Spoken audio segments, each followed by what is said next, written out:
Shalom, selamat pagi dan selamat berjumpa kembali di channel TBK Gajah Peter Tinambunan. Firman Tuhan pada hari ini di hari yang ke-168, tanggal 17 Juni 2025, diambil dari Injil Yohanes pasal 6 ayat 29 dengan perikop melakukan kehendak Allah. Itulah perikop. Sebagai nats adalah sebagai berikut.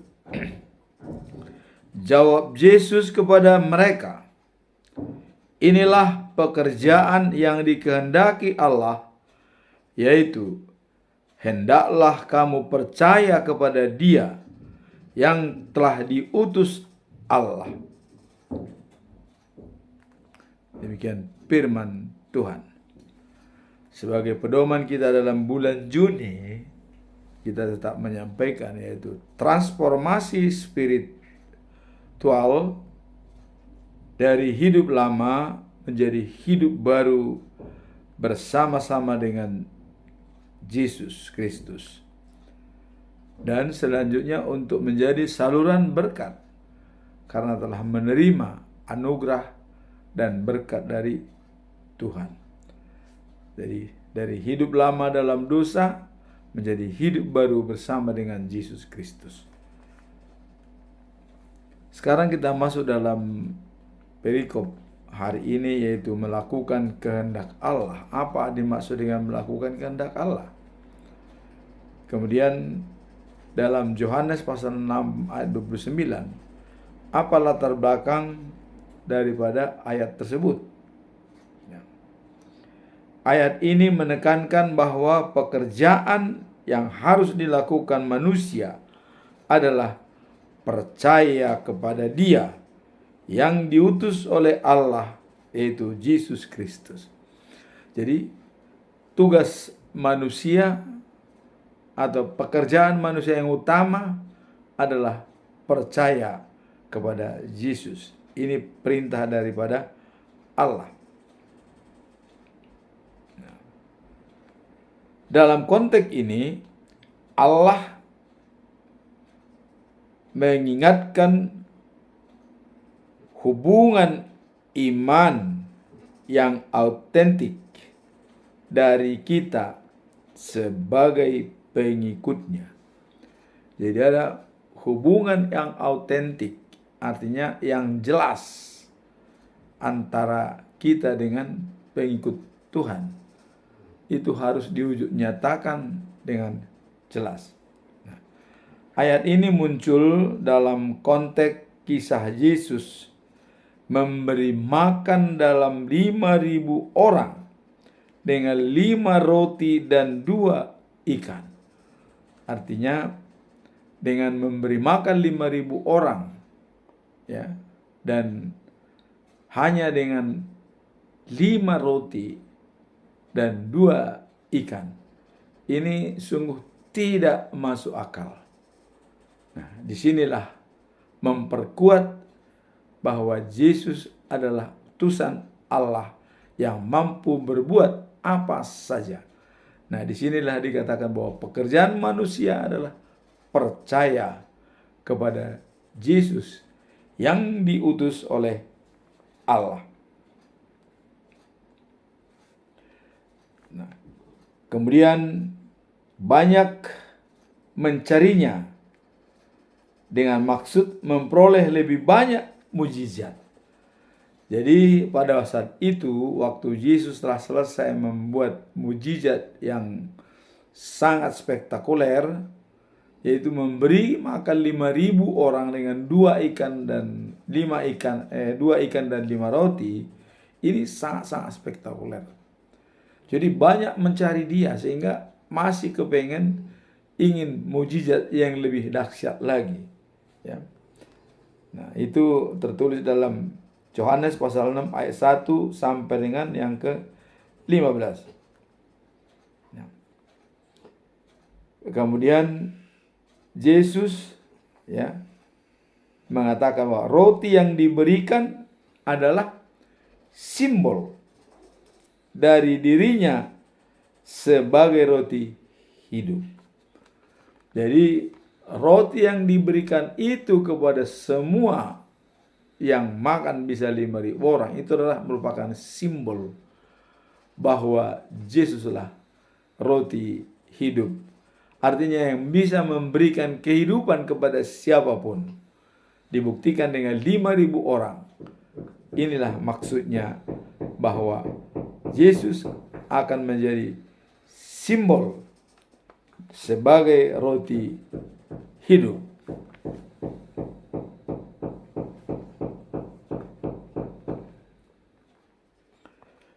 Dan tertulis di dalam Yohanes pasal 6 ayat 35, yaitu kehidupan kekal ada pada Yesus. Yesus mengatakan, "Akulah roti hidup." Dia yang bisa memberikan kehidupan dengan mengatakan, "Datang kepada saya, tidak akan kelaparan. Percaya kepada saya, tidak akan kehausan."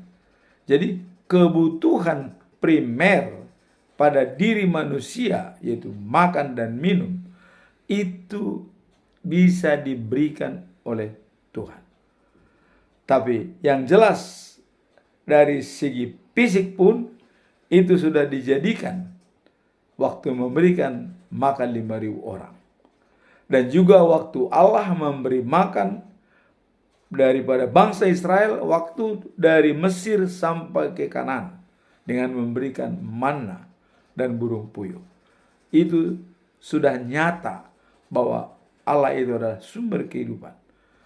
Dan di sini ditekankan lagi oleh Yesus bahwa tidak hanya secara jasmani, tapi secara rohani pun spiritual, Dia adalah sumber kehidupan. Jaminan di sini dikatakan tadi, percaya kepada Dia tidak akan kelaparan. Datang kepada Dia, datang kepada Yesus tidak akan kelaparan. Percaya kepada Yesus tidak akan kehausan. Itu adalah dalam hal spiritual kita. Tidak akan pernah lagi kita lapar dan haus. Dan kita akan hidup kekal dan abadi. Itulah yang dimaksud bahwa Yesus memberi roti hidup. Dan dengan tegas dikatakan, datang kepadanya, percaya kepadanya, tidak akan pernah lagi kelaparan dan kehausan. Artinya, hidup kekal dan abadi selama-lamanya. Nah, sekarang kita melihat, kalau tadi pekerjaan manusia hanya adalah percaya pada Yesus yang telah diutus oleh Allah sebagai anak Tuhan. Dan Yesus adalah sebagai Tuhan. Nah, sekarang apa tujuan utama dalam Injil Yohanes pasal 6 ayat 29 ini? Apa tujuan utamanya? Tujuan utama adalah untuk menekankan bahwa pekerjaan yang harus dilakukan manusia adalah percaya kepada Yesus sebagai Mesias yang diutus oleh Allah. Ini tujuan utamanya adalah itu. Untuk menekankan bahwa pekerjaan yang harus dilakukan oleh manusia adalah percaya kepada Yesus. Jadi kalau ada manusia ciptaan Tuhan saat ini yang belum percaya kepada Yesus, maka dianjurkan supaya percayalah. Apapun etnisnya, siapapun orangnya, ya. Dan di sini tidak melihat agama apa atau bagaimana, tapi percaya kepada Yesus sebagai Mesias akan dijamin kehidupan yang kekal dan sejati. Mari kita pilih Yesus sebagai juru selamat kita. Nah, ayat ini menjelaskan bahwa iman adalah inti dari hubungan kita dengan Allah dan bukan hanya tindakan ritual atau fisik Ya. Yesus memberi makan 5.000 orang itu dengan 2 ikan plus 5 roti sebagai mukjizat yang nyata bahwa Yesus adalah roti yang hidup. Seperti tadi dikatakan dalam Yohanes pasal 6 ayat 35, akulah roti hidup.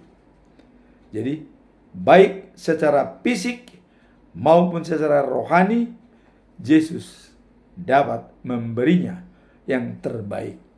Pada saat dia di dunia ini, dia memberikan secara fisik kehidupan dengan memberi makan 5.000 orang dengan 2 ikan dan 5 roti. Kemudian secara spiritual juga Yesus menjanjikan dialah yang memberikan kehidupan yang kekal, life after life, the new of Jerusalem. Artinya hidup setelah kehidupan di Yerusalem yang baru. Itulah merupakan pedoman bagi umat Kristiani yang percaya kepada Yesus. Kematian bukan akhir segala-galanya. Kematian adalah jalan menuju kehidupan yang kekal. Buktinya, Yesus mati, tapi dibangkitkan pada hari yang ketiga. Artinya, dia tidak berada di dalam kematian tersebut, tapi dalam 3 hari dia bangkit atas kuasa Allah. Jadi, kematian kuasa iblis, kehidupan kuasa Allah. Pada saat dia mati, itu adalah iblis yang berkuasa. Artinya banyak orang yang menyalibkan dia, membunuh dia, itu adalah kuasa iblis. Tetapi di balik itu kuasa Allah, dia bangkit pada hari yang ketiga. Itulah kematian dikalahkan oleh Allah dan dia dihidupkan kembali. Itulah kuasa daripada Allah. Sekarang apa pesan moral daripada perikop ini? Pesan moralnya adalah pentingnya iman yang tulus kepada Yesus sebagai Tuhan dan Juru Selamat. Jadi, Yesus sebagai Tuhan dan juga sebagai Juru Selamat. Yesus yang diminta oleh Allah adalah percaya kepada Dia yang diutus, ya, Yesus Kristus, untuk membangun hubungan iman dengan Allah. Jadi, tugas Yesus ke dunia adalah untuk memperbaiki hubungan manusia dengan Allah yang pernah retak. Ya, jadi dengan kedatangan Yesus mengembalikan kembali adanya hubungan baik antara manusia dengan Allah. Maka Allah mengatakan, pekerjaan manusia yang terbaik adalah percaya kepada Yesus yang diutus oleh Allah. Itulah pesan moral daripada perikop ini. Sekarang kita masuk dalam implementasi. Penerapannya bagaimana? Di mana penerapan daripada ayat ini? Ya. Implementasi daripada ayat ini dapat dilihat dalam kehidupan sehari-hari sebagai sebuah panggilan untuk lebih mempercayakan diri kepada Yesus Kristus. Jadi implementasinya dalam hidup kita sehari-hari. Benarkah kita meneladani Yesus dan menjalankan karakter Yesus, karakter Allah, yaitu kasih? Ini implementasi dalam kehidupan sehari-hari. Ayat ini menekankan bahwa pekerjaan yang diminta oleh Allah adalah percaya kepadanya, yang berarti apa maksudnya? Ya, membangun sebuah hubungan yang intim dan benar dengan Tuhan, ya, dalam setiap aspek kehidupan orang percaya. Jadi dengan implementasinya pada diri kita masing-masing, di mana menekankan bahwa pekerjaan yang diminta oleh Allah adalah percaya kepadanya, yang berarti membangun sebuah hubungan yang intim. Ada hubungan yang sangat erat dan benar dengan Tuhan dalam setiap aspek kehidupan kita. Itulah manfaatnya kita selalu berdoa, baca firman setiap hari untuk merekatkan hubungan tidak terputus dengan Tuhan Allah. Sebab Allah sudah menyatakan bahwa pekerjaan yang diberikan kepada manusia adalah percaya kepada Yesus yang diutus oleh Allah. Karena dialah yang mendamaikan kita dengan Bapa di surga. Maka Yesus mengatakan dalam Yohanes 14 ayat 6, Akulah jalan, kehidupan, ya, dan kebenaran. Tidak ada yang sampai kepada Bapa tanpa melalui aku. Jadi dengan demikian, dia adalah benar-benar diutus oleh Allah sebagai jalan menuju surga. Tanpa dia, kita tidak bisa masuk surga. Itulah kedatangan Yesus ke dunia ini adalah sebagai jalan, sebagai terang, dan sebagai roti hidup untuk memberikan kehidupan bagi kita selama-lamanya. Life after life, the new of Jerusalem. Hidup setelah kehidupan saat ini di Yerusalem yang baru. Wahyu pasal 21 ayat 9. Yerusalem yang baru. Amin. Tuhan memberkati.